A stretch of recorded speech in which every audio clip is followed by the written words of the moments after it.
Welcome to Okaloosa Eye on Crime, where you get a chance to help law enforcement put the bad guys behind bars. That's right, and through Emerald Coast Crimestoppers, you could actually earn a cash reward of up to $1,000 if your information helps law enforcement or leads to an arrest. Now, in this month's edition, we're not only going to profile some wanted fugitives in a home invasion that led to a murder in Fort Walton Beach, but we're going to take a look at some cold cases and also look back at 2011 and see what's been going on in the law enforcement community. And first up, let's take a look at that Fort Walton Beach deadly home invasion. A $1,000 reward is being offered by Emerald Coast Crimestoppers for information that leads to arrests in a deadly home invasion in Fort Walton Beach. It happened around 12:30 a.m. on January 26th when three subjects forced their way into an apartment at 35 Alder Avenue. They were wearing hoods and masks. Witnesses could tell they were black males. The intent of the entry is not completely clear to us right now. At least one of them was armed with a handgun. The victim in this case was struck with a baseball bat and then eventually shot, and he succumbed to his wounds. The victim is identified as 24-year-old Will Bowen. Investigators say they're not aware of anything of value being taken from the scene, and the motive for the home invasion remains unclear. But they're hopeful someone in the community will come forward with helpful information. Since the incident, we have had a number of tips come in that have been helpful. We are still looking for more information. No detail is too small. There's no such thing as too much information. We are making this case our top priority, and we're pursuing all leads. An artist put together these sketches of the three suspects based on witness accounts. Again, there's a $1,000 reward for information that leads to an arrest. Next up, the Okaloosa County Sheriff's Office is searching for a missing Fort Walton Beach woman. We want to tell you about this. They're looking for 37-year-old Marie Jane Carlson of Revere Avenue in Fort Walton Beach. She was last seen October 18th and sent a text message to several people on the 19th indicating she was leaving Fort Walton Beach to do something she always wanted to do. Her car was found at the Northwest Florida Regional Airport on October 21st, but family and friends haven't seen or heard from Carlson since then and are very concerned. They've been unable to get in touch with her in any way and say it's unlike her to stay away this period of time without making any contact. So if you've got any information on Carlson's whereabouts, contact OCSO investigator Keith Motts at 850-609-2000 or Emerald Coast Crimestoppers at 850-863-TIPS. And next up, investigators with the Okaloosa County Sheriff's Office are asking for information about a Crestview business burglary that occurred back on January 25th. Deputies were actually called to an alarm call at about 9:45, and when they got there, they found that the front door of the business had been shattered and numerous items had been stolen from the store. Now, there are some photos that you're going to be able to see here of the damage to the store, but anybody with information about that business burglary, give us a call, 863-TIPS. Okay, the next one up is in Destin, and it's a business burglary, and we're looking for information about a burglary that was at the Sunglass Lady that's located at 102 Harbor Boulevard in Destin. This was back on February 11th, and they discovered that someone had forced entry into the business and took nearly $2,500 worth of sunglasses. If you've got information on that, you can remain anonymous and be eligible for a cash reward, of course. All you have to do is call Emerald Coast Crimestoppers, 850-863-TIPS, and of course we have the other means that you can do that are also up on the screen. And our last case this month deals with the theft of an ATM machine from a location in Uptown Station. Now, police were actually called out to the location of Buddy Home Furnishings and Playground Music there in Uptown Station, and it looks like somebody actually tried to pull the ATM, or not tried, they actually got the ATM machine out of the ground and stole it. So anybody with information about that, give us a call, 863-TIPS, website, or the text tipping. We have a lot of ways to get a hold of us. And I remember in the past we've seen cases like that before where Yes. people have actually removed the ATM machines, so there's some pre-planning that goes into that because those are pretty heavy.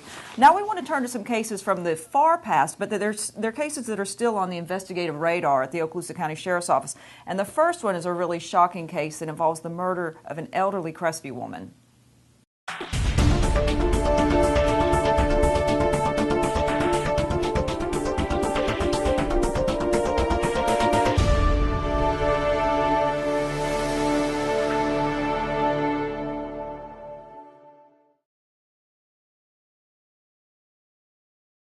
71-year-old Jewel Summerlin Melvin was a sweet-natured woman who sang in her church choir. But on May 15, 1998, Her son found her murdered, savagely beaten to death inside her Crestview home. Horrific death. I look at it as if, what if that was my mom or your mom? I mean, you'd never get over it. So I want to give the family some peace of mind and get this thing put away. Any time that you have a case like this, when you have a lady that was living alone, 71 years of age, she would not hurt anyone. She would give someone the shirt off her back. Everyone knew her, and everyone that knew her knew what kind of woman she was. She was a wonderful lady. Melvin had not only been severely beaten, she'd been robbed of several items. Her car was stolen from outside her house. 3 days after the crime itself, her vehicle was located off of Wilkerson Bluff Road, which is in Holt, in a wooded area. It had been clear-cut, and whoever drove the car into the clear-cut area got it jammed on top of a stump and left the vehicle there.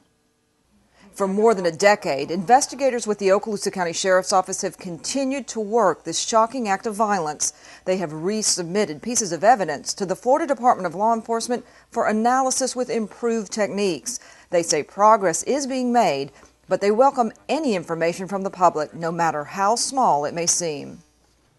To do such a horrific crime and not talk about it is hard.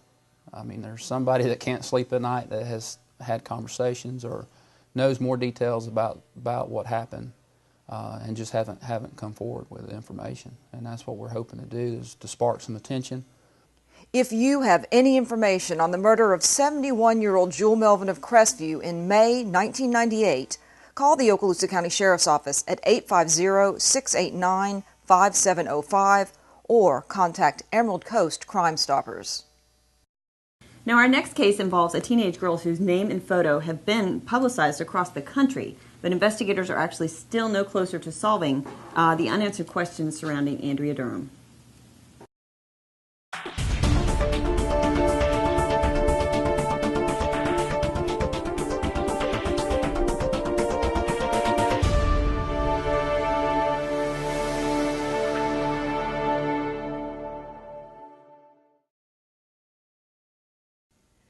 Andrea Durham was only 13 years old when she disappeared without a trace from her home at Royale Apartments on Colonial Drive back on February 1st, 1990.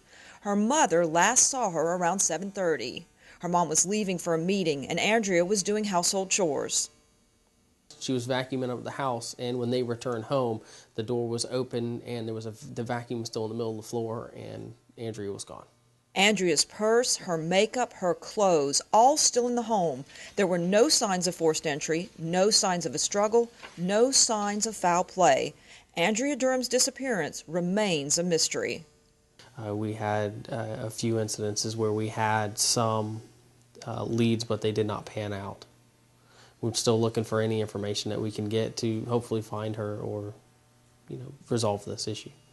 Andrea's case has been profiled in local and national media, with advanced stage photos done to show how she might look today. If you have any information about the disappearance of Andrea Durham on February 1st, 1990, contact the Okaloosa County Sheriff's Office at 850-651-7400 or contact Emerald Coast Crime Stoppers at 850-863-TIPS. And next up, we're going to run down some of the suspects that local agencies are still trying to locate. And first up is Aaron Quincy Ingram, 21 years old, and he's wanted for robbery by sudden snatching and knowingly providing false information in a pawn transaction. Next up is 45-year-old Derek Bernard Thomas, who's wanted for failure to register as a sexual offender, aggravated assault, battery, and child abuse. Last known address was over on Carmel Drive in Fort Walton. And call 863-TIPS if you know where to find Nathaniel Parker. He's wanted for violating probation on original charges of possession of a controlled substance and resisting arrest without violence. He was last known to live on Cabana Way in Crestview. And investigators are looking for Damian Matthew Andrews, who's 30 years old, wanted for violation of probation on the original charges of possession of counterfeit bills. Last known address over in Funiac Springs. Also, 30-year-old Michael Dakota Austin's on the list. He's wanted for failure to appear on charges of burglary and larceny, and Austin was last known to live in Mary Esther. And give us a call if you know where Brad Rodney Dowdy is, 27 years old, wanted for violation of probation on the original charges of conspiracy to sell narcotics, possession of a controlled substance, and possession of drug paraphernalia. Emery Randolph Parrish Jr. is also wanted for violation of probation, and those charges were for felony battery, resisting arrest without violence, and criminal mischief. Parrish was last known to live on Stafford Drive in Fort Walton Beach. And 33-year-old Corey Aaron Gilchrist, who was last known to live in Niceville, he's wanted for violation of probation on the original charges of carrying a concealed weapon and constructive possession of a weapon. The next person that's up is wanted for home invasion robbery, and that's 25-year-old Ted Jeffrey Felder Jr. He was last known to live in Fort Walton Beach. Next up is 31-year-old Clifford Allen Jones Jr. He's wanted for failure to appear on the original charges of maintaining public nuisance building, use for controlled substances, possession of narcotics equipment, and possession of narcotics with intent to sell. 44-year-old Alan Brent Hendrick was last known to live on Wright Parkway in Fort Walton Beach, and he's wanted for failure to appear on charges of fraud. Eddie O'Neill Armstrong Jr., who's 19 years old, he's wanted for battery by strangulation. Last known address was over on Shrewsbury Street in Mariester. Now, the next person was last known to live in Navarre, but Charles Anthony Barfield faces local charges for fraud and dealing in stolen property. And next up is Cassandra Jill Barker. She's a 22-year-old white female. She's wanted for violation of probation on the original charges of burglary, grand theft, and battery. Last known address was in Fort Walton Beach. And finally on the list, Harley William Johnson. Johnson's wanted for violating probation on charges of sale and manufacture or delivery of marijuana. Last known to live in Mariester. And now let's take a look at some of the law enforcement news in our area. The Crestview Police Department named Officer Brian Mulbach of the Traffic Unit as its Officer of the Year. Officer Mulbach had the highest number of DUI arrests in the department for 3 consecutive years and has been recognized multiple times by Mothers Against Drunk Drivers. The Sheriff's Office also held its annual awards ceremony, recognizing outstanding performers there. Our thanks to OCSO Chaplain Larry Carter for this video.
It takes men and women of that caliber, of Steve's caliber and his partner's caliber, it takes men and women of that caliber to do this job, to maintain law and order in our society and maintain the values that we respect.